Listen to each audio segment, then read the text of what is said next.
The Hall of Honors. So it was announced yesterday at the Fred Rogers Center, where I have been, a beautiful facility on the incredible campus of St. Vincent College in that incredible town that Arnold Palmer and our Steelers continue to make famous, Latrobe, Pennsylvania. They include that block of granite, that center of epic proportion who really held down the fort and made it all possible for years, Marquise Pouncey. And I believe the man that created the phrase shutdown defensive player, Joey Porter. But there is none larger in Steeler history than number 7. A man that came into the league during an era when there were other great quarterbacks like Phillip Rivers and Eli Manning coming in that same draft class. He from a MAC school from Ohio. His name was Ben Roethlisberger.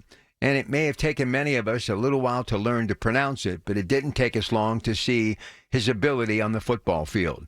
You know, we were starting to see some really exciting things happening with a guy by the name of Tommy Maddox, who at one time was a top choice in the National Football League, but bounced around a little bit until Tommy Gunn found his way right here in the Steel City and made Steeler fans rise to their feet more times than not with that quick release and the ability to throw the deep ball. But just before a Sunday at the stadium, I had a chance to meet a young Ben Roethlisberger at Heinz Field during a celebration that I was emceeing for the late, great Joe Hardy of 84 Lumber. As he walked in that canary yellow leisure suit, I simply said, "Who is that?" And they said, "Well, that's that quarterback that they got, Ben Roethlisberger. I think that's how you pronounce it." Very unassuming, very gracious young man, platinum blonde hair, bright yellow leisure suit. Just in the background.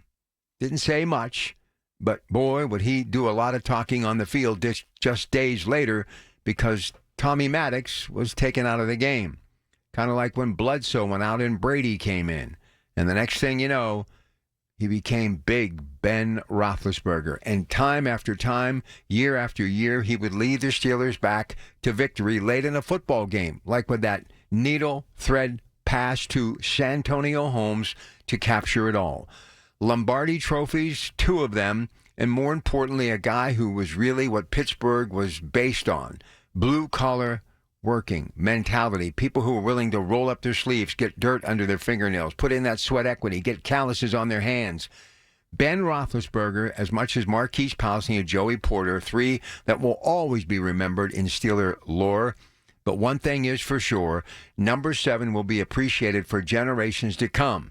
And remember, he was a quarterback during the free agency era. Unlike the great Terry Bradshaw, who knew that same team would be back year after year, giving him an opportunity for 4, Big Ben, whoever was in that lineup, he made it work.